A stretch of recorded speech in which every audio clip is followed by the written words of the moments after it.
First of all, Happy New Year! I hope everybody is feeling good despite 2020. This January, Disney and Marvel are going to release the very first official MCU TV series. I guess we still don't include the Netflix ones into the canon Marvel, right? And it's called WandaVision and tells the story of Wanda Maximoff and her husband, boyfriend, synthesoid lover, Vision. In 2019, the comic book writer Tom King confirmed that the TV series was in parts inspired by his comic book run on The Vision from 2015, in which we see the android Vision creating a family of synthesoids for himself and moving into the suburbs of America. Today I want to discuss the run and its themes and why I think it's the perfect fit for the MCU right now and how that universe needs to change.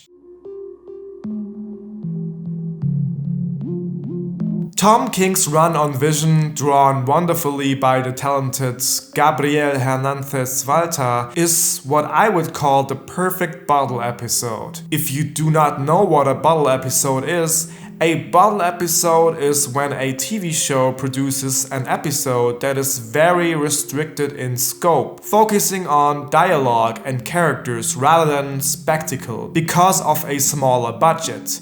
A perfect example is the Breaking Bad episode Fly, which due to a low budget was just the two protagonists of the show in one location trying to kill a fly. Vision kind of feels like that to me in the grand scheme of Marvel. Marvel comic books tend to be bombastic and epic tales of superheroes, but I personally like the more low-key, no pun intended, stories like the Bruce Jones run of the Hulk that I discussed in my other essays. Let's start the video with a brief plot summary of the storyline. Vision created a family called the Visions, consisting of Virginia, who is his wife and the mother of his son Vin, and daughter Viv. I hope that I'm pronouncing all of this right. The comic shows us how they try to live a normal suburban life, with Vision being a consultant to the president and the family trying their best to fit in with a human society. That's all I'm going to say about The Vision without spoilers, so if you haven't read the comic yet or if you just don't want to be spoiled, stop right here.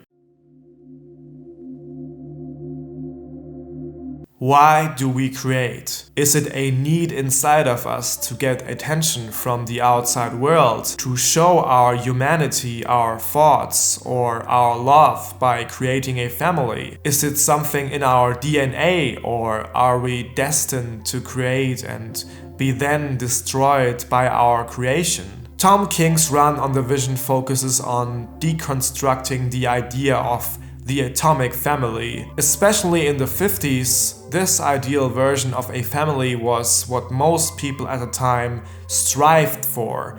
To live in the suburbs, a normal life with a family and a dog. The comic book immediately shows cracks in this facade of a happy life, with the first reaction by the neighbors, George and Nora, to the Vision family. They pretend to be good neighbors and say hi to the new family, but in reality neither George nor Nora understand the Visions and what they actually are and if they can trust them. The whole comic book has monologues of a mostly unknown narrator, and directly from the start we get information that George and Nora will die by the hands of one of the Visions, burned in their own house. This kind of storytelling is simultaneously cold and robotic, just like our protagonists, but also makes the storyline even more suspenseful, because sometimes we know things that the characters do not know yet. The main goal of the writers is to explore these characters and what the term humanity even means in the cases of them. When the children of Vision, Vin and Viv, go to high school, they get greeted with children asking them if they are normal,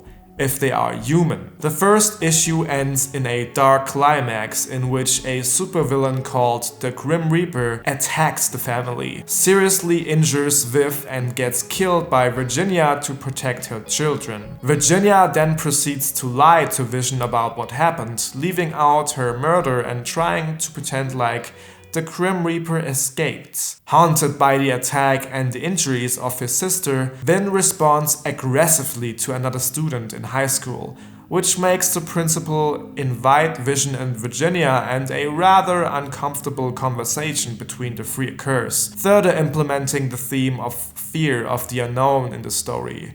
The principal is of course not amused about what happened, and just like the neighbors beforehand, seems to mistrust the Vision family and deny them their humanity. Now, the first reaction to this xenophobic behavior by the principal should be anger and empathy for the Visions for sure, but the problem here also stems from the egocentric nature of Vision's understanding of his family and what he's trying to do here with them. He relentlessly defends all of his decisions and his creation of the androids, but he never even questions whether or not that creation was a good idea in the first place, and if it's going to backfire in any way, which we as the audience know will happen in the future. In the Greek myth of Prometheus, we see a similar kind of story with the Titan of Prometheus, who steals fire and gives it to the humans only as a consequence to be tortured for all eternity. It seems like the creator shows a Promethean kind of protagonist, a Dr. Frankenstein who creates life only to be tortured for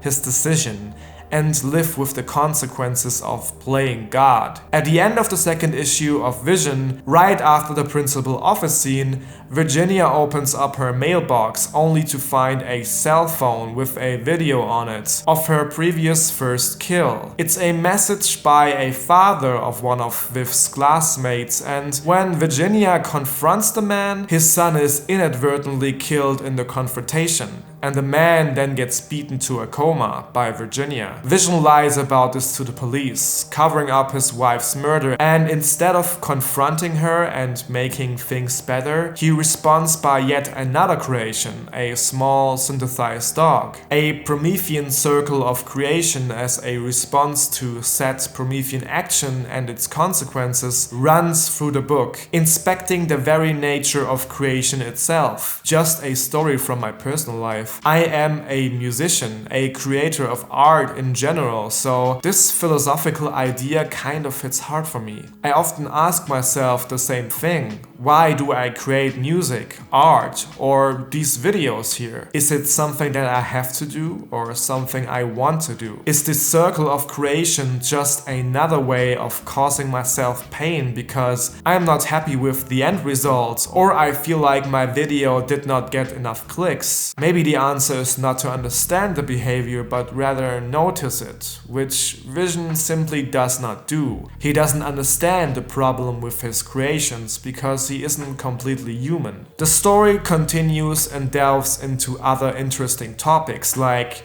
predestination and what our role in this world can be. Two characters achieve a view into the future. One of these is Agatha Harkness, a character mostly associated with Wanda Maximoff that uses witchcraft powers, because comic books, you know, and sees a vision. Get it? Do you get it yet? Do you get it? Of the future, and well, it looks like the Visions are going to commit more than just arsenal in the future.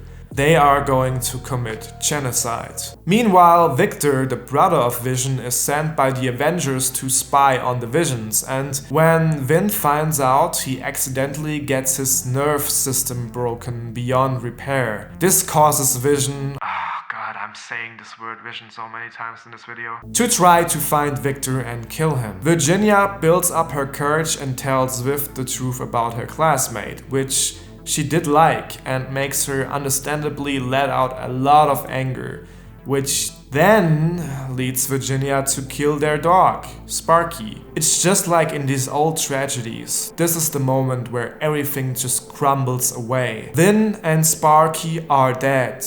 Viv is delusional, and Virginia a flat-out killer, while her husband is about to become one too. Things are about to go into another direction though after Virginia finds and eats an Everbloom which Sparky consumed That allows her to also have a vision of the future, just like with the witch Agatha Harkness that used the same plant and the same ritual of killing a dog. As a reaction to seeing this reality, Virginia flies to Vision, stopping him from the kill and afterwards sitting down with him, drinking water and thus committing suicide. A rather bleak ending for a Marvel comic book, right? Well, the comic also ends with another tragedy in my opinion, showing Vision picking up another robot body and working on it, implying that the circle of creation and therefore destruction is about to happen again and again and again.